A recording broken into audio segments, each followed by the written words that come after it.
మనం చదువుకున్న 44వ కీర్తనలో కోరహ కుమారులు దేవునితో మాట్లాడుతూ ఒక కీర్తన రాశారు. దేవా, పూర్వకాలమున ఇలా గొప్ప కార్యాలు చేశాం, ఇప్పుడేంటి ఇలాగ అయిపోయిందని 8వ చరణంలో ఇప్పుడు పరిస్థితులు మా పట్ల బాగలేదు అని ఫిర్యాదులు చేస్తున్నారు ఈ కీర్తనలో. పూర్వకాలమునంటే దేవుడు ఐగుప్తులో నుండి తన ప్రజలను విడిపించిన దినాలు, తర్వాత ఫరో సైన్యాన్ని ఎర్ర సముద్రంలో ముంచివేసిన దినాలు, తన ప్రజలను క్షేమకరంగా ఎర్ర సముద్రం దాటించిన రోజులు, మహారాజలమును మధురముగా మార్చిన రోజులు, చేదు నీటిని మంచినీటిగా మార్చినటువంటి రోజులు, బండ నుండి నీరు ఇచ్చినటువంటి రోజులు. ఇంకేం చేస్తారు ప్రభువారు? ఆకాశము నుండి మన్నాను కురిపించాడు. వాళ్ళకి మాంసాహారం అంటే ఆశపడినప్పుడు పూరేళ్లను రోజు ఇస్తూ వచ్చాడు. ఇంకా సమృద్ధిగా కూడా ఇచ్చాడు. వారి శత్రువులను వారి ఎదుట నుండి పారద్రోలాడు. దేవుడు ఆ దినాల్లో ఎంత అద్భుతాలు చేశాడంటే, మరి వీళ్ళకి యుద్ధం చేయటం రాదు. ఐగుప్తులో వీళ్ళు 430 సంవత్సరాలు వీళ్ళ ఇశ్రాయేలు జనాంగం బానిసలుగా బ్రతికారు. శత్రువుల చేతులు అణుపబడ్డారు, భయముతోనే ఉన్నారు వీళ్ళందరూ కూడా. కానీ అలాంటి వారి పక్షంగా దేవుడు యుద్ధం చేశాడు. దేవుడికి స్తోత్రం. వాళ్ళను పోషించాడు, కాపాడారు, అద్భుతాలు చేశారు ప్రభువారు. వారి శత్రువులు వారి ఎదుట నిలవకుండా పారద్రోలారు. వారికి కనాను దేశాన్ని స్వాస్యంగా ఇచ్చారు ప్రభువారు. వారి రాజులందరితో దేవుడే యుద్ధం చేశారు. చెప్పాలంటే దేవుడు సైన్యాలుగా వాడుకున్నది ఎవరినంటే కందిరీగల్ని, తేనెటీగల్ని, ఇలాంటి వాటి ద్వారా కూడా దేవుడు శత్రువులను పారద్రోలగలిగాడు. దేవుడికి స్తోత్రం కలిగాడు. హల్లెలూయా. అయితే పూర్వకాలంలో మీరు ఇలా చేశారు, ఇప్పుడు ఎందుకు మమ్మల్ని మరిచిపోయారు అన్నట్టుగా ఈ కీర్తనలో తమ యొక్క బాధను వెలుబుచ్చుతున్నారు వీళ్ళు. అయితే పూర్వకాలం అంటే ఏంటంటే అది పాత నిబంధన కాలం. ఇప్పుడు మనం అన్వయించుకుందాం, అది పాత నిబంధన కాలం. మనం కూడా అలా అనుకోవచ్చు, గతంలో మీరు అలా చేశారు ప్రభువా, ఇశ్రాయేలు శత్రువులైన ఐగుప్తీయుల్ని ఎర్ర సముద్రంలో ముంచివేశారు, అలాగే మహారాజ్యాలను మధురంగా చేశారు, పైనుంచి మన్నా కురిపించారు, బండను చీల్చి దాహం ఇచ్చారు, శత్రువుని చీల్చివేశారు, చీల్చి చెండాడారు, ఎన్నో అద్భుతాలు ఆ రోజున చేశారు. నేటి పరిస్థితి ఏంటి ప్రభు అని మన హృదయాల్లో కూడా అలాంటి భావన తీసుకురావచ్చు. కానీ మనం లోతుగా అర్థం చేసుకుంటే ఇది మనకు అన్వయించుకుందాం. అది పాత నిబంధన కాలం, అది ధర్మశాస్త్ర కాలం, వాళ్ళకి ఏమీ తెలియని అజ్ఞాన కాలం. యుద్ధం చేయటం కూడా వాళ్ళకి రాదు, పిరికి వారుగా ఉన్నారు. శత్రువులు మాట కొడుతుంటే పిరికితనం కూడా వచ్చేసింది వాళ్ళకి. అలాంటి కాలంలో దేవుడు తన బిడ్డల పక్షంగా సహాయం చేశాడు. వాడు భయపడుతున్న సమయాల్లో దేవుడు వారి పక్షంగా యుద్ధం చేసినట్టు మనం చూస్తున్నాం. సైన్యములకు అధిపతి యెహోవాను దేవుడు వారి ముందర నడిచి వారి పక్షంగా యుద్ధాలు చేసి వారికి జయమిచ్చాడు. దేవునికి స్తోత్రం కలుగుతుంది. హల్లెలూయా. అయితే నేటి పరిస్థితుల్లో మనం ఆ కార్యాలను మాట జ్ఞాపకం చేసుకుంటూ, ఆ దేవుడు వైన నీవు ఎక్కడున్నావు, మాకెందుకు సహాయం చేయటం లేదు, ఆనాటి కార్యాలు ఏమైపోయినాయి. గిద్యోను కూడా ఒకప్పుడు ఇలాగే మాట్లాడు. ఆనాడు మేము చెప్పుకున్నాం, మా పూర్వీకుల కాలంలో ఇలాంటి కార్యాలు చేసావంట, ఇప్పుడు ఏమైపోయినాయి నీ కార్యాలని. మరి గిద్యోను కూడా దేవుడిని అలా అన్నాడు. చాలామంది భక్తులు కూడా ఆనాటి కార్యాలు జ్ఞాపకం చేసుకుంటూ, నీ పరాక్రమం ఏమైంది, నీలో ఏమైనా మార్పు కలిగిందా, నీ చెయ్యి వెనక్కి తీసుకున్నావా, మమ్మల్ని మరిచిపోయావా, ఏమైంది తండ్రి అని కొన్ని ప్రశ్నలు దేవుడికి సంధించటం కామన్ అయిపోయింది. కానీ దేవుడు అప్పుడు ఇప్పుడు ఒకడే దేవుడు. దేవుడికి స్తోత్రం. దేవుని గురించి ఏమని చెప్తున్నా, ఆయన నిన్న నేడు నిరంతరం ఏకరీతిగా ఉన్న దేవుడు. ఆయనలో మార్పు లేదు. నేను మార్పు లేని వాడిని చెప్పాడు. కానీ మనమే కొంచెం అప్డేట్ అవ్వాలి. మనమే అప్డేట్ అనే మాట దేనికి చెందింది? ప్రస్తుతం మనం అనుకుంటుంటాం. దేని గురించి అప్డేట్లో చేసుకోవాలి? అమ్మ చెప్పండి. చాలా నాలెడ్జ్ ఉందిరా. ఫోన్లు అప్డేట్ చేసుకోవాలి కదా. ఒక 6 నెలలో 3 నెలలో పనిచేసిన తర్వాత అప్డేట్ అని వస్తుంటుంది. అప్డేట్ కొట్టుకున్నప్పుడల్లా ఆ లాంగ్వేజ్కి మనం అప్డేట్ అవుతుండాలి. ఆడిచ్చిన సిగ్నల్స్ని మనం అర్థం చేసుకోవాలి. ఎప్పుడు పాత పద్ధతుల్లో మనం కొంచెం మెరుగైన స్థితికి మనం వెళ్ళాలని వాళ్ళు కూడా ఆలోచిస్తున్నారు. ఎప్పుడు పాత చింతకాయ పచ్చడిలాగా ఉండకూడదు, కొంచెం అప్డేట్గా ఉండాలని చెప్తున్నాయి ఈ ఫోన్లు, ఆండ్రాయిడ్లు ఇవి ఉన్నాయి కదా మనకు సంబంధించి. ఇవన్నీ కూడా కాబట్టి మనం పాతకాలంలో దేవుడు చేసిన కార్యాల మీద, పాత అనుభవాల మీద, పాస్టర్లు కూడా ఎప్పుడో మేము ఇలా చేసాం, ఎప్పుడో ఇలాంటి కార్యాలు జరిగినాయి అప్పుడు కార్యాలను బట్టి కదా, ఎప్పటికప్పుడు మనం అప్డేట్గా ఉండాలి. పాస్టర్లు కూడా అప్డేట్గా ఉండాలి. మీ ఫోన్లో అప్డేట్ చేసుకున్నట్టే మీ ఆత్మీయ జీవితాన్ని మీరు అప్డేట్ చేసుకుంటుండాలి. దేవుడికి స్తోత్రం కలుగాలి. హల్లెలూయా. అయితే 44వ కీర్తన 9వ చరణం చూడండమ్మా. 9, 8 చూడండి. అయితే ఇప్పుడు నీవు మమ్మను విడనాడావేంటి స్వామి, అవమానాలు వస్తున్నాయి ఏంటి స్వామి అని అంటున్నాడు. మా సేనలతో నీవు బయలుదేరట్లేదా ఏంటి పరిస్థితులను? అంటే అప్పటి పరిస్థితులు ఇప్పుడు పరిస్థితులు కాదు. ఇప్పుడు మనం అర్థం చేసుకోవాల్సింది ఏంటంటే అది పాత నిబంధన కాలం, అది ధర్మశాస్త్ర కాలం, కఠినమైనటువంటి పరిస్థితులు అవన్నీ కూడా. అయితే ఇప్పుడు ఏంటంటే ఇది జ్ఞానకాలం. దేవుడికి స్తోత్రం. ఇప్పుడు క్రీస్తు ప్రేమను మనం ప్రకటించవలసిన వారు. అప్పటికిప్పటికి తేడాలు లేదు. పూర్వకాలం లాగానే ఇప్పుడు కూడా జరగదు. ఇప్పుడు మనం ఏమవ్వాలంటే దేవుడిలో కూడా మనం అప్డేట్ అవ్వాలి. పూర్వం ఏమనిపించేవాళ్ళు అంటే దేవునికి బలులు అర్పించేవాళ్ళు. మరి ఇప్పుడు బలులు అర్పిస్తున్నాం దేవుడికి?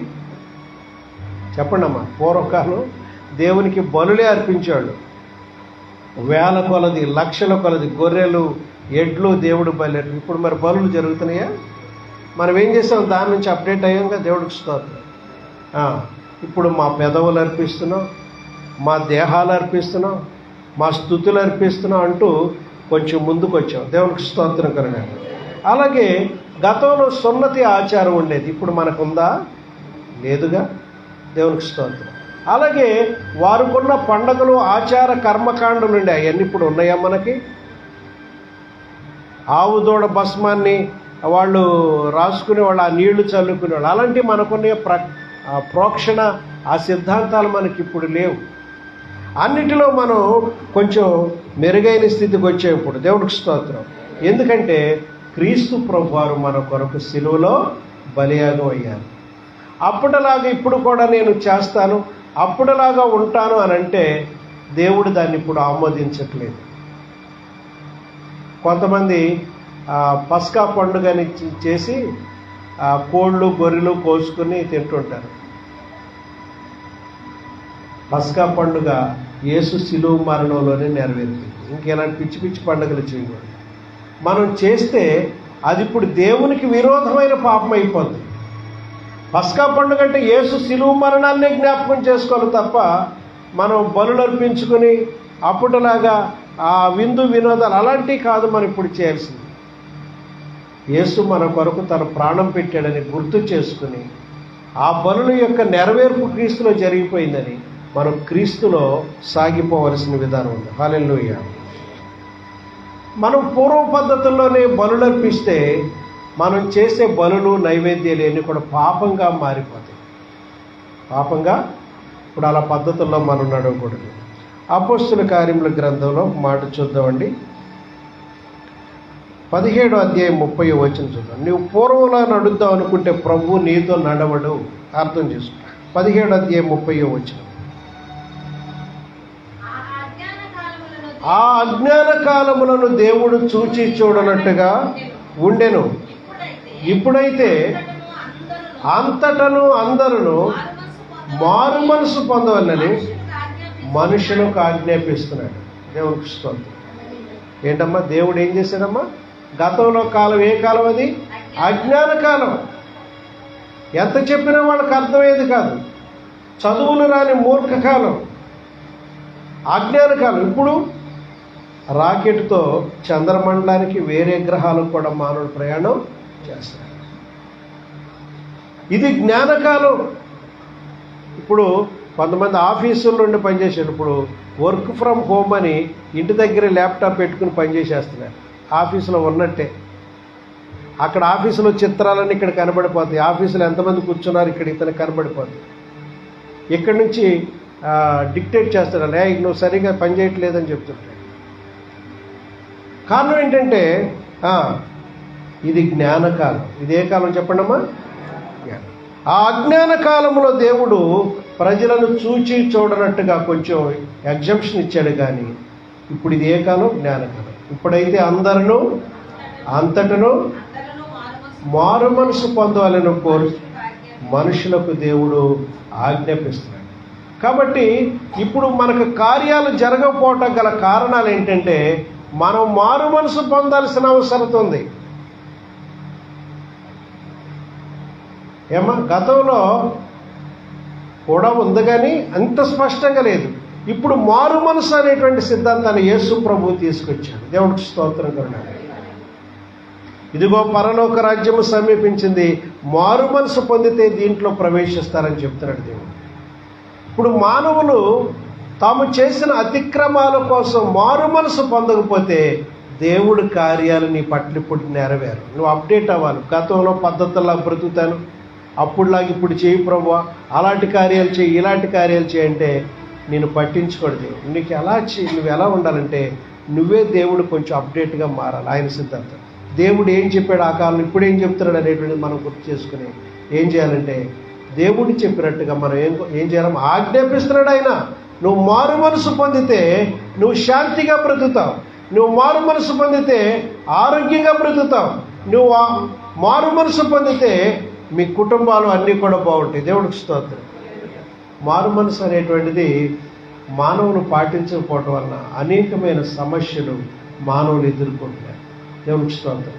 దేవుడు అంటాడు, మారు మనసు పొందుటకు నేను దానికి అవకాశం ఇచ్చాను కానీ సమయం ఇచ్చింది కానీ అది మారు మనసు పొందనల్లదు. కాబట్టి నేను దానిని మంచము ఎక్కిస్తాను అంటున్నాడు. దేవుడికి స్తోత్రం. కొన్నిసార్లు మారు మనసు పొందకపోతే దేవుడు కొన్ని సమస్యలు చూపిస్తాడు. మంచం ఎక్కించే పరిస్థితులు కూడా వస్తాయి. మంచం ఎక్కడం అంటే 6x6 మంచం మీద పడుకున్నట్టుగా రోగాలు పెడతాడు దేవుడు.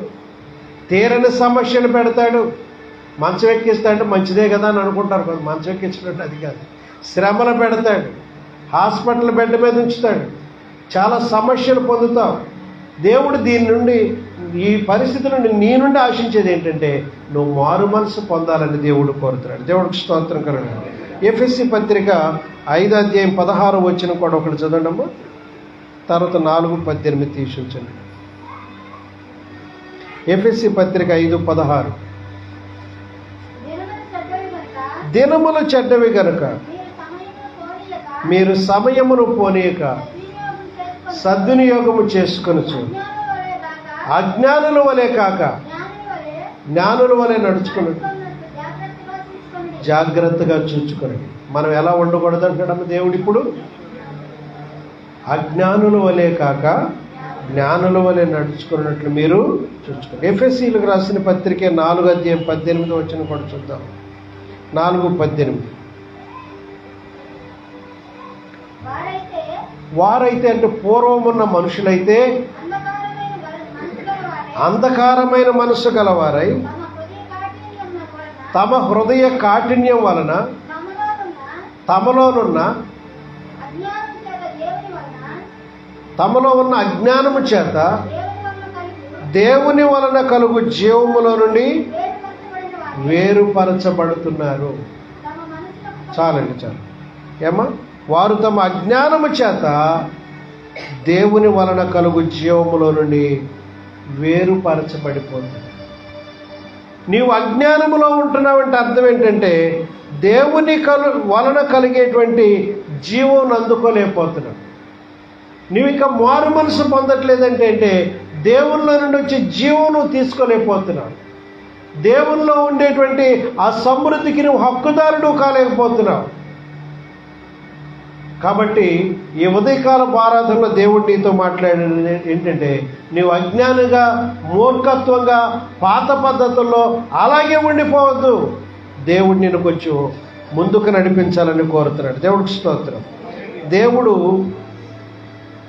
తన బిడ్డలకి ప్రతిసారి కూడా శత్రువు శోధన వచ్చినప్పుడు ఇలా ఆశిస్తారేమో బిడ్డను, ప్రభువా అప్పుడు ఎర్ర సముద్రం దగ్గరికి, మరి ఎర్ర సముద్రంలో శత్రువును ముంచేసావు కదా, ఇప్పుడు కూడా ఎర్ర సముద్రం దగ్గరికి తీసుకెళ్ళి మా శత్రువును దాంట్లో ముంచు అని మనం అదే చేయాల్సిన ప్రార్థన.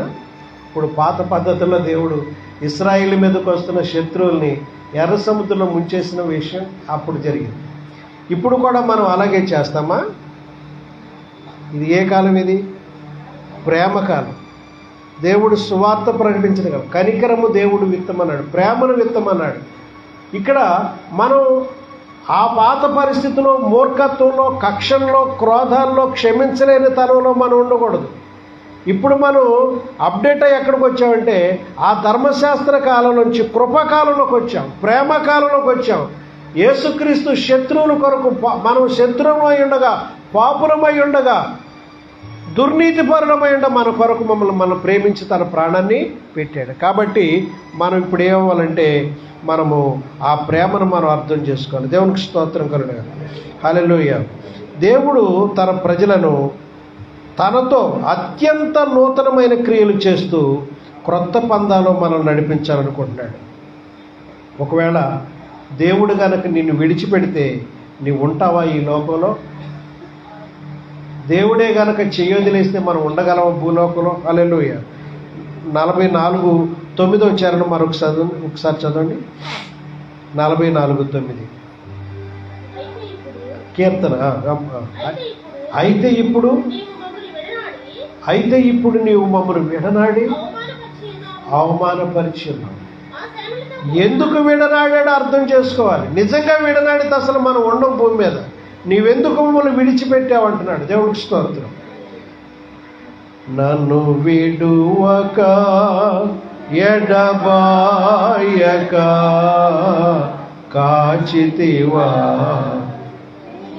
నీ చేతి నీడలో యేసయ్యా, నీ చేతి నీడలో నన్ను విడువక ఎడబాయక కాచితివా, నీ చేతి నీడలో యేసయ్యా, నీ చేతి. హల్లెలూయా.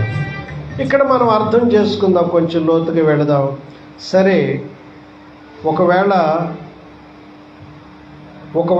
అవమానపరిచాడు నిన్ను ఒక వ్యక్తి, ఒకవేళ కొట్టాడు ఒక వ్యక్తి, నిన్ను దూషించాడు ఒక వ్యక్తి బహిరంగంగా,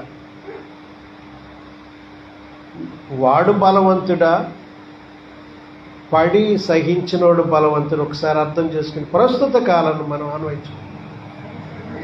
వాడు కండలు తిరిగి బలవంతుడే, నిన్ను కొట్టాడు, ఒక లెంపే కొట్టాడు 10 మందిలో, నువ్వేం చేయలేక తల ఉంచుకుని స్తోత్రం ప్రభు అని వచ్చేసావు. లేకపోతే నేను బండబూతులు తిట్టారు, నీ ఇంటి ఇరుగు పొరుగువారో లేకపోతే నీ వంటి ఇష్టం లేని వాళ్ళు నీ దేవుడి పేరెత్తి నీ పేరెత్తి తిట్టేశారు. ఇప్పుడు నువ్వు ఏమనలేవు, ఎందుకంటే క్రీస్తు యొక్క ఆజ్ఞలు మనకున్నాయి. ఏ ఆజ్ఞలు ఉన్నాయి? మనం సహించాలి, ప్రేమించాలి, ఇలాంటి పద్ధతులు ఉన్నాయి. కాబట్టి మనం ఏమీ అనలేము, వాళ్ళలాగా మనం ఏది చేయలేము. అంటాం కానీ ఏదైనా సందర్భంలో మనం చేయటానికి మన చేతులు రావు. కాబట్టి ప్రియమైన దేవుని బిడ్డలారా, మనం అర్థం చేసుకోవాల్సింది ఏంటంటే, వాడు బలవంతుడా, పడిన వాళ్ళు బలవంతులా, సహించుకున్న వాళ్ళే బలవంతులుగా? దేవునికి స్తోత్రం. హల్లెలూయా. కాబట్టి కీర్తన గ్రంథం 44:9 ప్రకారం మనం ఏం చేయాలంటే, ఇప్పుడు మరలా చదువు 44:9. అయితే ఇప్పుడు నీవు మమ్మను విడనాడి అవమానపరిచావు ప్రభు అంటున్నాడు. కాదు, నువ్వు అక్కడ నేర్చుకోవలసింది ఏదో ఉంది, నువ్వు సరి చేసుకోవలసిన. దేవుడు ఎప్పుడు తన బిడ్డలు విడనాడు.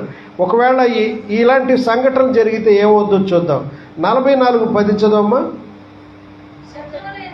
శత్రువుల ఎదుట నిలవకుండా మమ్మను వెనుకకు పారిపోజేసి ఉన్నావు. సరే ఇలా అంటున్నారు కోరవ కుమారులు ఇశ్రాయేలు తరపున మాట్లాడి. నీవు శత్రువుల ఎదుట నిలవకుండా మమ్మను వెనుకకు పారిపోజేసి ఉన్నావు. ఎప్పుడు ఏ సందర్భంలో దేవుడు తన ప్రజలను పారిపోయేటట్టు చేశాడు? వాళ్ళ అవిధేయతలను బట్టా, లేకపోతే దేవుడు కావాలనే దేవుడు ఇలా చేశాడు? ఒకసారి చూద్దాం. ఏలీ కాలంలో ఏలీ కుమారులే కాకుండా ఆ షిలోహు ప్రాంతంలో ఉన్న ప్రజలందరూ కూడా భ్రష్టులైపోయారు. అప్పుడు వీళ్ళ మీదకి యుద్ధం, ఫిలిస్తీన్లు యుద్ధానికి వచ్చారు. అప్పుడు ఇశ్రాయేలు ఏం చేశారంటే ఓడిపోబోతున్నారు. ఆ యుద్ధంలో ఇశ్రాయేలు ఏమవుతున్నారమ్మా? ఎందుకు ఓడిపోబోతున్నారో తెలుసా? తమ దేవుడు పరిశుద్ధుడని తెలిసి కూడా వాళ్ళు దేవునికి పరిశుద్ధంగా జీవించకపోవటం వలన, దేవుని యొక్క చిత్తం వాళ్ళు తెలుసుకోకపోవటం వలన, వాళ్ళు పాప హృదయాలతో ఉండటం వలన, అపవిత్రతో ఉండటం వలన, దేవుడు కోరింది వాళ్ళు ఆ ప్రకారం జీవించకపోవటం వలన యుద్ధంలో అపజయం వీళ్ళు పొందుతున్నారు. అప్పుడు వీళ్ళకి ఒక ఆలోచన వచ్చింది, ఎందుకు మనం ఫిలిస్తీన్ల చేతిలో ఓడిపోతున్నాము అనే ఒక ప్రశ్న కూడా వచ్చింది. చాలా మంచి ప్రశ్న ఇది. ఎందుకు ఫిలిస్తీన్లు చెయ్యి మన మీద, వాళ్ళు పై స్థాయిలో ఉంటున్నారు, మనం ఓడిపోతున్నాం, ఎందుకు ఇలా జరుగుతుందని ఒక మంచి ప్రశ్న తలెత్తింది వాళ్ళు. మరే మనం పాపులమయ్యామేమో, దేవునికి దూరం అయ్యామేమో, దేవుని ఆజ్ఞలు పాటించట్లేదేమో, దేవుడు కోరినట్టుగా మనం మారు మనసులు నడుస్తలేదేమో, ఇలాంటి ప్రశ్నలు తమకు రానివ్వటం. వచ్చినా సరే అట్లా గెంటేస్తున్నారు పక్కకి. వద్దు, అలాంటి ఆలోచన తెచ్చుకోండి. ఒరే, మన దేవుడి గుళ్ళో ఉన్న మందసాన్ని తీసుకుపోదామరా, దేవుడు మనతో ఉంటాడు, యుద్ధాన్ని ఆయన చేస్తాడు అనుకుని వీళ్ళు ఏం చేశారంటే సాహసించి మందసాన్ని యుద్ధ భూమిలో అది ఎక్కడ ఉండాలి? మందిరంలోనే ఉండాలి. వీళ్ళు ఏం చేశారంటే లేవీని తీసుకుని మందసం యాజకులు భుజాలు పెట్టుకుని తీసుకెళ్ళి ఫిలిస్తీన్లు ఏం చేశారంటే వీళ్ళతో యుద్ధం చేసి వీళ్ళ మందసాన్ని కూడా ఎత్తుకుపోయారు.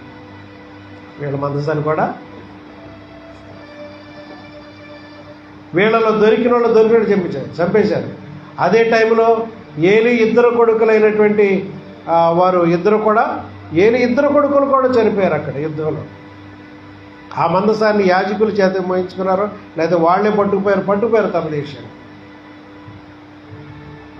పట్టుకుపోయి వాళ్ళకు ఒక ఆలోచన, ఇప్పుడు ఏం చేయాలరా, వాళ్ళ దేవుడు మందసం కూడా మనం పట్టుకొచ్చేసాం, ఇప్పుడు దీన్ని ఏం చేయాలి, ఎక్కడ ఎవరింట్లో పెట్టుకోవాలని ఆలోచించారు. సరే అసలు దీంట్లో ఏముందో చూద్దామని వాళ్ళు అసలు పెట్టి తీరి చూశారు.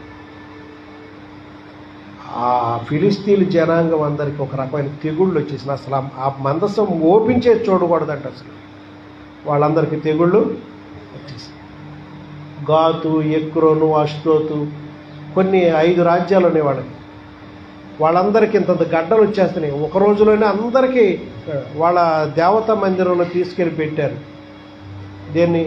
దేవుని మందసాన్ని తలుపులేసి వచ్చేసారు.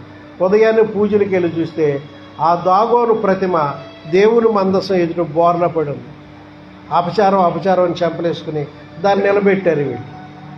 తెల్లారి పొద్దున్నే మళ్ళీ ఆ పూజకి వెళ్ళినప్పుడు చూస్తే దాని తల, కాళ్ళు, చేతులు ప్రతిమ నరికేసి ఉన్నాయి. ఇదేంట్రా, మనమే తాళాలు వేసేలా ఉదయం వచ్చేటికి ఎలా జరిగిపోయింది? వీళ్ళ దేవుడు గొప్పోడేవారని కొన్ని ఆలోచన కూడా వచ్చింది. దేవునికి స్తోత్రం. సరే, ఈ మందసం ఎక్కడొద్దు, మరి ఎక్రోను పంపిద్దాం, లేకపోతే గాతుకు పంపిద్దాం, లేకపోతే ఇంకో చోట పంపిద్దాం, అష్డోతుకు పంపిద్దాం అని ఆలోచన వచ్చి ఈ మందసాన్ని వేరే ప్రాంతానికి తీసుకెళ్ళిపోతుంటే వాళ్ళు ముందే వచ్చి ఆ మందసం మాకొద్దు, మా యొక్క పట్టణంలో తీసుకురావద్దు, మీరు చనిపోయేటప్పుడు మమ్మల్ని కూడా చంపేద్దాం అనుకుంటున్నారని ఎదురొచ్చేసి వాళ్ళు రానివారు. అంటే దేవుళ్ళలో కార్యాలు ఉన్నాయా లేదా? అప్పుడు కార్యాలు ఉన్నాయి. మరి ఇశ్రాయేలుకి ఎందుకు సహాయం చేయలేదు? ఆ టైంలో దేవుడు ఎందుకు ఓడిపోయేటట్టు చేశాడు? వీళ్ళు దేవుడి చిత్త ప్రకారం నడవకపోవటం వల్ల వీళ్ళకి అపజయాలు వచ్చింది. దేవునికి స్తోత్రం. రెండవదిగా, బైబిల్ గ్రంథంలో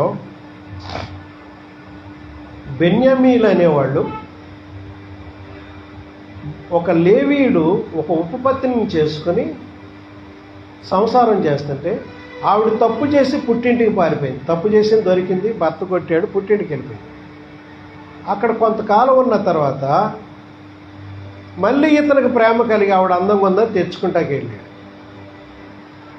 తెచ్చుకుంటాకి వెళ్ళినప్పుడు ఉదయాన్నే వాళ్ళ బయలుదేరి వెళ్తుంటే కొంచెం అన్నం తిని వెళ్దిగాని అంటాడు మామగారు. ఇవాళనే ఒకటలా అన్నం తిన్న తర్వాత కాసేపు రెస్ట్ తీసుకొని పొద్దుకుపోయింది. ఇప్పుడు ఏమి వెళ్తావు అంటున్నాడు. మళ్ళీ ఈ రాత్రి ఇక్కడ మళ్ళీ తెల్లారు లేచిన తర్వాత అన్నం తిని వెళ్దిగా అంటున్నాడు. కాసేపు పడుకోమంటున్నాడు. పొద్దుకుపోయి ఇప్పుడు ఏమి వెళ్తావు అంటున్నాడు. ఇలా 5-6 రోజులు గడిపేశాడు మామగారు. ఇక ఇదేం పద్ధతి బాగోలేదని ఇక భార్యని తీసుకుని, పనివాళ్ళని తీసుకుని, గాడిదలు తీసుకుని చేలో అంటే ఈ కుర్రాడు వచ్చేసాడు. చాలా దూరం వచ్చాక బెన్యామీనుల ప్రాంతానికి వచ్చాడు. బాగా పొద్దుకుపోయింది. సరే ఇక్కడ ఈ రాత్రి రెస్ట్ తీసుకుందామని ఉన్నాడు. ఉన్న తర్వాత ఒక ముసలోడు మార్కెట్ ఏరియాలో పడుకున్నాడు. ముసలోడు వచ్చి అన్నాడు, అరే బాబు నువ్వు ఏ దేశంలో రా బాబు, ఈ ప్రజలు మంచోళ్ళు కాదు, ఇక్కడ భార్యను వేసుకుని ఇక్కడ ఉన్నావు, వీళ్ళు దుర్మార్గులు, ఇక్కడ ఉండొద్దు అని చెప్పి ఏం చేశాడంటే తన ఇంటికి తీసుకుపోయాడు. సాయంత్రం అయినప్పుడు కాస్త 7-8 అయ్యేదానికి ఊరోళ్ళు చిన్నపిల్లలు మొదలుకొని ముసలోళ్ళ దాకా అందరూ కామ పిచాచులు పట్టేసినటువంటి దెయ్యములాగా వాళ్ళు రాక్షస మోకలకు వచ్చి ఇంటిపై పడిపోయి, ఏయ్ ఆ ఇంట్లో ఎవరున్నారు వాళ్ళు బయటకు పంపు, మేము వాళ్ళతో తప్పు చేయాలని వాళ్ళు చాలా అల్లరి చేసినప్పుడు అప్పుడు ఇతను ఉపపత్తిని బయటకు పంపితే వాళ్ళందరూ పాడు చేశారు. ఆవిడ చచ్చిపోయింది వీళ్ళు చేసిన దుర్మార్గ క్రియలకి. సరే ఇతను ఏం చేయలేక ఏం చేశాడంటే ఆవిడ ఇంటికి తీసుకెళ్ళిపోయి ఇశ్రాయేలు 12 గోత్రాలకి ఈవిడ శరీరాన్ని 12 ముక్కలుగా కోసి ఒక్కొక్క తెగ దగ్గరికి ఇశ్రాయేలు 12 గోత్రాలది 12 శాల్తీలు పంపాడు. ఇదిగో నేను ఇట్లా జరిగింది, నాకు మీరు ఆలోచించి ఏం న్యాయం చెబుతారో చెప్పండి అన్నాడు. ఇలాంటి సెన్సేషన్ విషయాలంటే బాగా కూడిపోతారు ఇశ్రాయేలీలు అందరూ. రే మనోడికి ఏదో జరిగిందంటారా, ఇది మంచి కేసులాగా ఉంది, అందరూ వెళ్ళిపోదాన్ని. ఇశ్రాయేల్ గోత్రం పెద్దలు చిన్నలు అందరూ కూడా ఒక చోటకు వచ్చి ఏం చేద్దాం ఇప్పుడే ఇవాళే తేల్చేయాలి ఈ విషయం ఏంటో. ఎవడు ఇంటికి వెళ్ళొద్దు. మనకు అన్నాలు కావాలంటే 100 మందికి 10 మందిని చొప్పున మనుషులు పంపి రప్పించుకుందాం. ఇంకెవడు ఇక్కడికి వచ్చినాడు వెనక్కి తిరిగి వెళ్ళొద్దు. ఇవాళ ఏం చేయాలి, ఇవాళే తేల్చేద్దాం అనుకుని ఏం చేశారంటే సరే ప్రార్థన చేసుకుని వెళ్దాంరా అన్నారు. సరే ఏం చేశారు తెలుసా ప్రార్థన? ప్రభువా వెళ్ళమంటావా వద్దంటావా అనే ఆ విషయం అడగకుండా మాలో ఎవరిని ముందు నడవమంటావు ప్రభు అని ప్రార్థించారు. దీంట్లో అసలు ఏం జరిగింది ప్రభువా, ఇలాంటి అన్యాయం జరిగింది, ఒకడేదో అన్యాయం అయ్యారని చెప్తున్నాడు, మరి అసలు వెళ్ళమంటారా యుద్ధానికి, మానమంటారా ఏంటి విషయం అని దేవుణ్ణి అడగకుండా మా గోత్రాలు ఏ గోత్రాన్ని ముందు యుద్ధానికి కొనసాగమంటారని వీళ్ళు దేవుణ్ణి వెళ్ళండి. అయితే యోధా గోత్రం వెళ్ళండి అన్నారు. 25,000 మంది చిల్లర చచ్చిపోయారు. ఈళ్లలో వెళ్ళిన వాళ్ళలో చచ్చిపోయారు. బెన్యామీలు అంత ఘోర యుద్ధం చేశారు. మరలా తర్వాత రోజు ఏడుస్తూ మళ్ళీ యుద్ధానికి వెళ్ళారు. మరలా కొన్ని వేల మంది చచ్చిపోయారు. మరలా వెళ్ళారు, మరలా చచ్చిపోయారు. వాళ్ళు ఏడ్చుకుంటూ చివరికి మరలా అడిగితే రేపు అపజెబుతాలు మీకు అని చెప్పి దేవుడు వాళ్ళ మీద జయమిచ్చాడు. ఎందుకు ఇంత వినాశనం జరిగిందనంటే వీళ్ళు దేవుడిని అడగాల్సిన రీతిలో. కొన్నిసార్లు మనం దేవుణ్ణి సలహా అడిగే విషయంలో మమ్మల్ని ఏం చేయమంటాం కాకుండా మేము వెళ్తున్నాం సాయపడి అంటాం. కొన్నిసార్లు అర్థం చేసుకోండి, ఇది నాకు వెళ్ళటం మంచిదేనా ప్రభువా కాదా, ఒకవేళ నీ దృష్టిలో ఇది కాందైతే మాకు తెలియపరచు, సూచన మేము మానేస్తాం అనరు. ఆ పిల్ల నచ్చింది ప్రభువా, ఏమైనా సరే మాకు అయిపోవాలా, మా ఇంటి కోడలు అయిపోవాలనుకుంటాం. ఆ పిల్లోడు నచ్చాడు, ఏమైనా సరే అతను మా ఇంటి అల్లుడు అయిపోవాలనుకుంటాం. అది కాదండి, దేవుని చిత్తం కొరకు ప్రార్థన చేయాలి. ఆ పిల్లోడు మారు మనసు పొందాడా, మా కూతుర్ని సరిగా ఏలుకుంటాడా, వాడు త్రాగుడు అలవాటు ఉందా, లేకపోతే ఇంకొకటి ఉందా, ఇవన్నీ మనం ఆలోచించాలి. మారు మనసు పొందాడా, గుడికి క్రమంగా వెళ్తాడా, పాస్టర్ గారిని తెలుసుకోవాలి. ఇరుగు పొరుగు అని అడగాలి. ఏమీ లేకుండా మనం మనంతటా మనమే వెళ్ళిపోకూడదండి. దేవుడికి స్తోత్రం. ఆ పిల్ల బాగా నచ్చిందని అలాగే వెళ్ళిపోకూడదు. ప్రభువా నీ చిత్తం ఏంటి ఈ విషయం, కొన్ని రోజులు వేచి ఉంటాను, నీ చిత్తం అయితే కొనసాగించు, నీ చిత్తం లేకపోతే దీన్ని ఆపు చేసేయని మనం దేవుడితో స్పష్టంగా మాట్లాడాలి. అప్పుడు దేవుడు తన చిత్త ప్రకారమైన ఆలోచన దేవుడు మనకి ఇస్తాడు. దేవుడికి స్తోత్రం. వీళ్ళు ఏమన్నారు తెలుసా, మాలో ఎవరిని ముందు వెళ్ళమంటావు యుద్ధానికి అన్నారు. యోధా గోత్రం వెళ్ళానండి. యోధా గోత్రం వాళ్ళు 25,000 మంది చచ్చిపోయారండి. ఆ సంఖ్య లెక్కైతే చాలామంది చచ్చిపోయారు. మనం కొన్నిసార్లు అపజయాలు పొందడానికి గల కారణం ఏంటంటే మనం చేసిన తప్పిదాల వల్లే అపజయాలు వస్తున్నాయి. మూడోది ఏంటంటే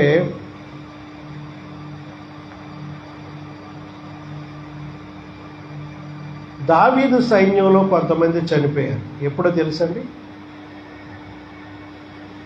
ఊరియాన్ని ముందు పెట్టి చంపేయమన్నాడు యోవాబుతో.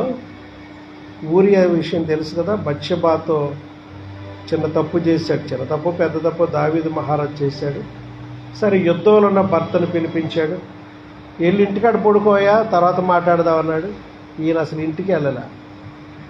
వాచ్మ్యాన్లు పడుకునే చోటే పడుకున్నాడు. రాజుగారు పెట్టిన భోజనం తిన్నాడు. వాచ్మ్యాన్లు పడుకున్న దగ్గర పడుకున్నాడు. అడిగాడు, ఇంటికి వెళ్ళాడా అని అడిగాడు. ఎంక్వైరీ వెళ్ళలేదు సార్ అన్నాడు. పెద్ద డేంజర్ అయిపోద్ది, ఆవిడ అసలే నీళ్ళు వస్తుంది, భర్త మిలిటరీలో ఉండగా.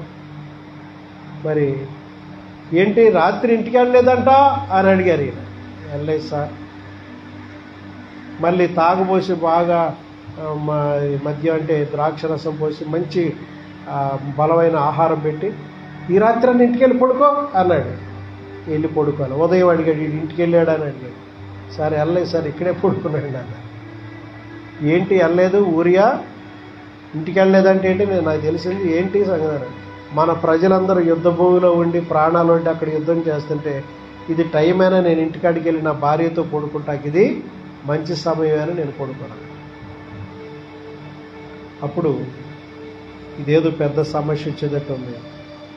ఆవిడేమో కన్సీవ్ అయిపోయింది. ఈయన మీద నిందకెట్టేదంటే అవలేదని ఒక ఉత్తరం రాసి యోవాబుకి ఇతని చేతితో పంపి సీల్డ్ కవర్ పంపి ఇది యోవాబుకి అన్నాడు. యోవాబుకి ఇచ్చిన తర్వాత దాంట్లో ఏముందంటే ఇతన్ని ఊరియాని పరాక్రమశాలులు ఉన్న చోట ముందు వరుసలో పెట్టి ఇతను శత్రువుల చేతులు చచ్చిపోయి, ఇతను అంత గొప్ప యోధుడేం కాదు కానీ సైనికుడే. ఇతను ఏం చేశారంటే పరాక్రమవంతులు యుద్ధం చేసే సీరియస్ చోట్లు ఇతను పెట్టి ఇతను హతమవునట్టు చేసి మళ్ళీ నాకు జవాబు పంపమన్నాడు. జవాబు అనుకున్న ఆయనకు అర్థమైంది ఇది ఏదో జరిగి ఉంటుంది ఇలా చేశారని. ఈయన తీసుకెళ్ళి ఫ్రంట్లో పెట్టి కొట్టించేసి మళ్ళీ ఉత్తరం పంపాడు.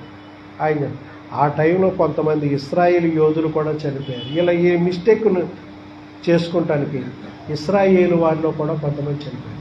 ఎందుకు చనిపోయారు? మన తప్పిదాల వల్లే కొంతమంది.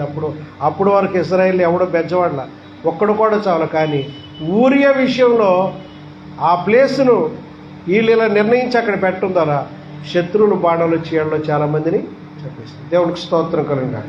హల్లెలూయా. 44వ కీర్తనలో 11వ చరణం చదవండి. ఇప్పుడు 11వ వచనం.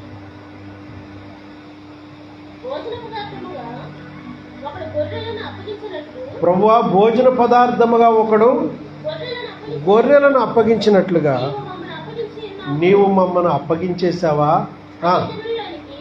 అమ్మా అన్యజనుల్లోనికి మమ్మల్ని చెదరగొట్టేశావు, అప్పగించావు, చెదరగొట్టావు. అధికమైన వెల చెప్పకుండా డబ్బులు ఆశించకే మమ్మల్ని అమ్మేశావు. నీవే నీ ప్రజలను అమ్మి ఉన్నావు. మా పొరుగువారి దృష్టికి నీవు మమ్మల్ని నిందాస్పదముగా చేసి ఉన్నావు. మా చుట్టూ ఉన్న వారి దృష్టికి మమ్మల్ని అపహాస్యాస్పదముగాను ఎగతాళి కారణముగాను మమ్మల్ని చేసి ఉన్నావు. తర్వాత 16వ వచనంలో మాకు సిగ్గు అవమానం కలిగేటట్టు చేసావు ప్రభు అంటున్నాడు. దేవునికి స్తోత్రం. నీవు మమ్మల్ని అప్పగించేశావు, అమ్మేశావు, అపహాస్యానికి ఎగతాళి కారణంగా చేశావు, సిగ్గు మా ముఖాల మీదకి వచ్చేటట్టు చేసావని ఈ కీర్తనలో వీరంటున్నారు. 44వ కీర్తన 17వ చరణంలో ఇదంతయు మా మీదకి వచ్చినను మేము నిన్ను మరవలేదు ప్రభు అంటున్నాను. దేవుడికి స్తోత్రం. నీవు మమ్మల్ని అప్పగించేశావు, అమ్మేశావు, అపహాస్యానికి ఎగతాళికి చేశావు, సిగ్గు మా ముఖాల మీదకి వచ్చినట్టు. ఇన్ని జరిగినా ఇదంతయు మా మీదకి వచ్చినా మేము నిన్ను మరవలేదు ప్రభు అంటాం. దేవుడికి స్తోత్రం. ఒక క్రైస్తవుడిగా ఇలాంటి సందర్భాలు మన మీదకి వచ్చిన దేవుని ప్రేమలోంచి మనం దూరంగా వెళ్ళకూడదు, వెళ్ళలేము కూడా. ఇంకెవరో దేవుడు ఉన్నాడని వెళతాం మనం? ప్రపంచానికి ఒకడే దేవుడు, ఆయన మనకు పరిచయం అయ్యాడు, ఆయన మన కొరకు ప్రాణం పెట్టాడు, తిరిగి లేచాడు. ఆయనలాగా ప్రేమించేవాళ్ళు ఇంకెవరో లేరు. దేవునికి స్తోత్రం. మణిపూర్లో హింస జరిగింది తెలుసు. చాలామంది అక్కడ ఉన్న వాళ్ళు దేవుణ్ణి ఎరగిన వాళ్ళు, దేవుణ్ణి ఎరిగిన వారిని ఊసకోత కోశారు, స్త్రీలను బట్టలిప్పి ఊరేగించారు, అలాగే పురుషుల్ని చంపేశారు, పాస్టర్లు తలకాయలు తీసి ఆ దడికి తగిలిచ్చారు. మేమంటే ఇలా చేస్తామని అక్కడ కొంతమంది ప్రభువుని ఎరగని వేరే మతస్థులు, ప్రభువుని ఎరిగిన్న బిడ్డల్ని వాళ్ళు గుళ్ళు ప్రొక్లేన్తో రాగేసి, వాళ్ళ ఇల్లు లాగేసి, వాళ్ళని అడవుల్లోకి తోలేశారు. అంత జరిగింది అక్కడ. కానీ వాళ్ళ గురించి ఒక ఆయన మాట్లాడుతూ అన్నాడు, మేమందరం దేవుణ్ణి వదిలేసుకుంటున్నాం, మా కష్టాల్లో మమ్మల్ని కాపాడలేదు అని అంటారేమో, ఆ వార్త వస్తుందేమో అని చూసాడట ఆయన. జఫన్య శాస్త్రి గారని ఆయన ప్రసంగిస్తూ ఒక సందర్భం అన్నాడు, అంత జరిగింది కదా, ఇంకెందుకు దేవుడు, ఏం చేసావని నేను కొలవనయ్యా, ఏం చేసావని మేము ఇంకా నీ మీద విశ్వాసం పెట్టుకోము? మా స్త్రీలను కాపాడావా, మా ఇళ్ళు కాపాడావా, నీ మందిరాలు కాపాడావా? నిన్ను వదిలేసుకుని మేము కూడా వేరే మతంలోకి వెళ్ళిపోతామనే మాట వస్తుందేమోనని చూశాడు చాలా కాలం. అది రాల. ఇంకా వాళ్ళు ఎకాడియన్లు పెట్టుకుని, వాయిద్యాలు పెట్టుకుని, అడవుల్లో కూడా జోరు వానలో కూడా దేవుడిని ఆరాధించారు. దేవుడికి స్తోత్రం. చప్పట్లు కొట్టండి ఒకసారి వారికి. వాళ్ళు దేవుణ్ణి విడిచిపెట్టేస్తారేమో ఈ సందర్భంలో అనుకున్నారట, కానీ దేవుణ్ణి వదిలిపెట్టలేదు వాళ్ళు. దేవుడికి స్తోత్రం. వాళ్ళు కొన్ని వీడియోలు పెట్టారండి, అడవుల్లో నుండి గొడుగులు వేసుకుని వాళ్ళు ఏదో అడ్డం పెట్టుకుని వర్షాలలో తడుస్తూ దేవుడిని ఆరాధించారండి. వాళ్ళ విశ్వాసం గొప్పదా, మన విశ్వాసం గొప్పదా? వాళ్ళ విశ్వాసం చాలా గొప్ప. దేవుడికి స్తోత్రం. అన్ని శ్రమలు వచ్చినా దేవుడికి. అందుకనే ఇప్పుడు వాళ్ళు ఘోష కొట్టి కొంతమంది ఓడిపోతున్నారు. దేవుడికి స్తోత్రం. వాళ్ళ ఏడుపు, వాళ్ళ కన్నీరు, వాళ్ళ దుఃఖం చాలా తీవ్ర స్థాయికి తీసుకొచ్చింది. దేవుడికి స్తోత్రం కలుగుతుంది. హల్లెలూయా. అంటున్నారు, ఇదంతయు మా మీదకి వచ్చినను మేము నిన్ను మరవలేదు. యోబుకు శ్రమలు వచ్చాయి కదండి, యోబు గారికి కూడా శ్రమలు వచ్చాయి. అంతటి శ్రమ వచ్చింది బైబిల్లో. అతనికి 10 మంది బిడ్డలుంటే 7 కొడుకులు, అందమైన కూతురు, 10 మంది చచ్చిపోయారు. అతని ఆస్తి అంతా ఒక్కరోజు నాశనం అయిపోయింది. ఏంటో అలా కనబడిన ఆస్తి కనబడిన మాయమైపోయింది. ఇదిగో యోబు, నీ మీదకి ఒక పరీక్ష నీ గురించి ఒక పరీక్ష పెడతారని నిన్ను, ఈ కష్టం కొంచెం తట్టుకో, మళ్ళీ తర్వాత నీకు 10 మంది ఇచ్చేస్తాను, మళ్ళీ నీ ఆస్తి రెట్టింపు ఇచ్చేస్తాను, నువ్వేం భయపడకని కళ్ళలో చెప్పాడు అనుకో. కొంత అనారోగ్యం కూడా వస్తుంది నీ శరీరానికి, తట్టుకో ఆయన ముందే చెప్పేశాడు అనుకోండి, ఏమైనా కిక్ ఉంటుందా చెప్పండి? ఆల్రెడీ దేవుడు చెప్పాడుగా, అటక్ గీక్కుంటే కాసేపు ఉందాం, అడుగోక్కుందో ఇడుగోక్కుందో, గోల్డ్ పోయినా పర్లేదు, ఎంతవరకు అయినా పర్వాలేదు, దేవుడు ఆల్రెడీ నాకు ముందు చెప్పేశాడని ఆయన ఏం చేస్తుంటాడు, ఒళ్ళంతా గీక్కుంటా దేవుడు ఏ తొందరే. అక్కడ కొడుకులు చచ్చిపోయారు, కూతురు చచ్చిపోయారు, కట్టుకుని బిల్డింగులు కూలిపోయిన ఆయన, గాడిదలు, ఎడ్లు, పశువులు శత్రువులు తొలగిపోయారు. అతని శరీరంలో ఉన్న ఆరోగ్యం అంతా వెళ్ళిపోయింది. అనారోగ్యం వచ్చేసి కురుపులతో, దురదలతో చాలా భయంకరమైన స్థితిలో ఉన్న, ఒళ్ళంతా దుర్వాసన వచ్చేస్తుందండి. భార్య ఏముందో తెలిసి ఇవన్నీ చూసి నీకు సేవ చేయలేదు చేస్తాను, నీ వాసన కూడా మేము తట్టుకోలేకపోతాం. దయచేసి నువ్వు ఎవరిని దేవుడు అంటున్నావు, ఆయన తిట్టేసి చచ్చిపో, గొడవ వదిలిపోతాం. ఏం చేశాడు ఆయన మనకి? ఏమంటుంది ఆవిడ? ఏం చేశాడు నీ దేవుడు మనకి? ఏం చేశాడు? కొడుకులు ఉన్నారా, కూతుళ్ళు ఉన్నారా, ఆస్తి ఉందా, ఏముంది ఇప్పుడు మనకి? దేవుణ్ణి దూషించి చచ్చిపోవాలి. ఒకవేళ దేవుడే ముందు కనుక ఇవన్నీ చెప్పుంటే పర్లేదు, దేవుడు ముందే చెప్పేసింది ఇవన్నీ. కొన్నాళ్ళు మనం అలా ఉంటే పరిస్థితులు బాగానే ఉంటాయి ఆయన అంటే ఆవిడ ఏమనేది కాదేమో, భక్తి పరీక్ష వచ్చిందంటే. ప్రియమైన దేవుని బిడ్డలారా, దేవుడు అలాగే శద్రకు, మేషకు, అబేద్నెగోలకు కూడా ఏమొచ్చింది, అగ్నిగుండంలో పడేసి. అది జరగకముందు 2 రోజుల ముందు వాళ్ళ కళ్ళలో చూపించి, అంతకుముందు కూడా దర్శనాలు చేయగలకి కళ్ళలో చూపించి, ఆ బొమ్మకు మీరు ఎట్టకు మొక్కొద్దు, నిలబడే ఉండండి, ఆ రాజు కోపం వచ్చేసి అగ్నిగుండంలో విసిరేస్తాడు, నేను అక్కడికి వచ్చి మిమ్మల్ని కాపాడుతాను. ఇలాంటివన్నీ ముందే ఏమైనా తెలిసిందా ఏంటి వీళ్ళకి? దానియేలుకి నువ్వు సింహాల బోన్లోకి వెళ్ళిపోయా ధైర్యంగా, నేను నిన్ను అక్కడ చంపకుండా కాపాడు, ఇలాంటి ఏమి జరగల. న్యాచురల్గా ఎలా జరగాలి అలాగే జరిగింది. దేవుడికి స్తోత్రం. వాళ్ళు సింహాల బోరులో పడవేయబడినప్పుడు, దానియేలు సింహం బోరు నుంచి బయటికి తీసి అగ్నిగుండంలో పడవేయబడినప్పుడు దేవుడు దూత వల్ల అక్కడ వాళ్ళని కాపాడు. దేవుడికి స్తోత్రం. ఇవన్నీ కథలన్నీ వాళ్ళకి ముందే తెలిసిపోతే భక్తిలో అసలు కిక్కు, సంతోషం ఉండేది కాదు. దేవుడికి స్తోత్రం కలుగును కాదు. హల్లెలూయా. ఇప్పుడు మనం ఒక మాట చదవాలి చివరికి. అది ఏంటంటే 44వ కీర్తన 19వ చరణం చదవాలి. 44వ. అయితే నక్కలున్న చోట నీవు మమ్మను బహుగా నలిపి ఉన్నావు, గాఢాంధకారం చేత నీవు మమ్మను కప్పి ఉన్నావు. దేవునికి స్తోత్రం. ఇక్కడ ఈ కీర్తనలో ఇది చాలా మంచి మాట అండి. మా మీద కష్టాలు వచ్చినాయి, శ్రమలు వచ్చాయి, కానీ ఏంటా శ్రమ? నీవు మమ్మల్ని బాగా నలిపేసావు ప్రభు అంటున్నాడు. ఏమంటాడండి? ఎక్కడ నలిపేట? నక్కలున్న చోట. ఈ లోకంలో ప్రజలు మామూలు ప్రజలు కాదు, నక్కలు, గుంట నక్కలు. పక్కనే ఉంటే మనకు గొయ్యిత వేస్తారు, మనకి కీడు చేస్తారు, మనకు అవమానాలు తెస్తారు. గుంట నక్కలని పేరుంటాయి, నక్కలు కూడా గుంట నక్కలట.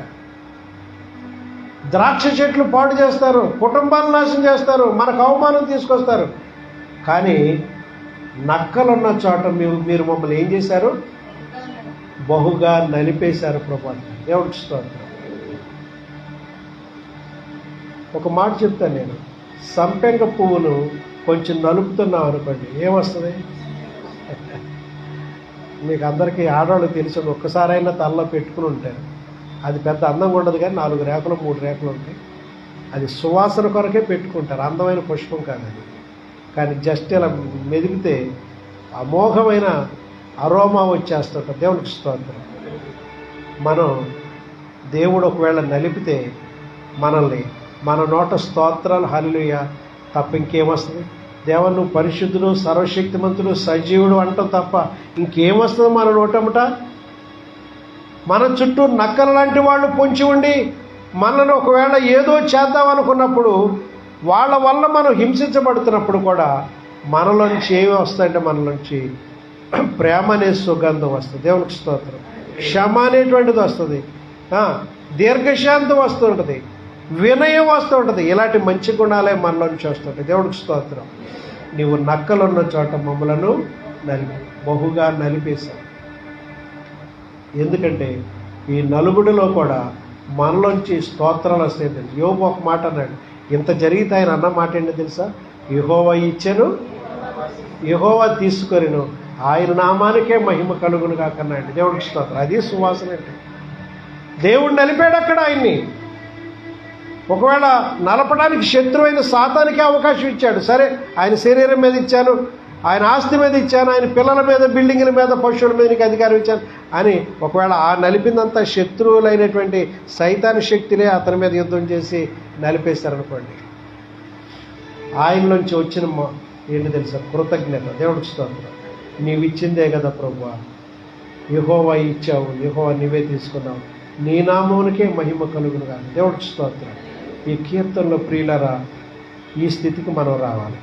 పూర్వకాలంలో పద్ధతుల్లో మనం ఉండొద్దు. ఇప్పుడు క్రొత్త నిబంధన పద్ధతుల్లో మనం వచ్చేసాం. ఈ పద్ధతి ఏంటంటే క్షమాపణ. ఎప్పుడైనా గత కాలంలో ఇలా జరిగింది, అలా మమ్మల్ని చెయ్యొదిలేసావు అని కీర్తనలో రాశారు.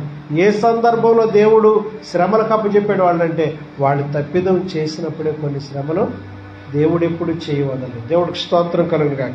హల్లెలూయా.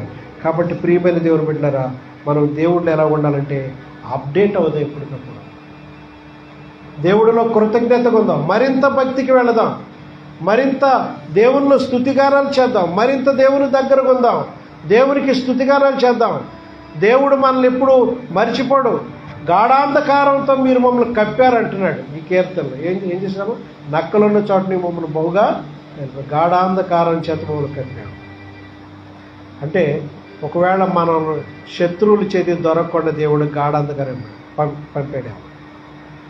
ఇశ్రాయేల్ ఎర్ర సముద్రంలో వచ్చినప్పుడు ఒక దూత వారికి వీరికి మధ్య నిలబడి వారికి చీకటి అయిందండి. ఇశ్రాయేల్ని వాళ్ళకి కనబడేవాడు.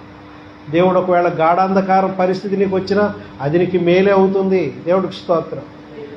ఒకవేళ చీకటిగా ఉందేంటి, నా బ్రతికి ఎలా అయిపోయింది ఏంటి అనుకుని నువ్వు బాధపడతావు, అది కూడా నీకు మేలవుద్ది. నువ్వు దేవుడిని ఎప్పుడు మరవకూడదు. హల్లెలూయా. దయచేసి స్థలంలో ఉంచిన మనం కొంచెంసేపు ప్రార్థన చేద్దాం. మనం పూర్వకాలం పరిస్థితికి ఇప్పుడు పరిస్థితికి మనం కొంచెం అప్డేట్ అవుదాం.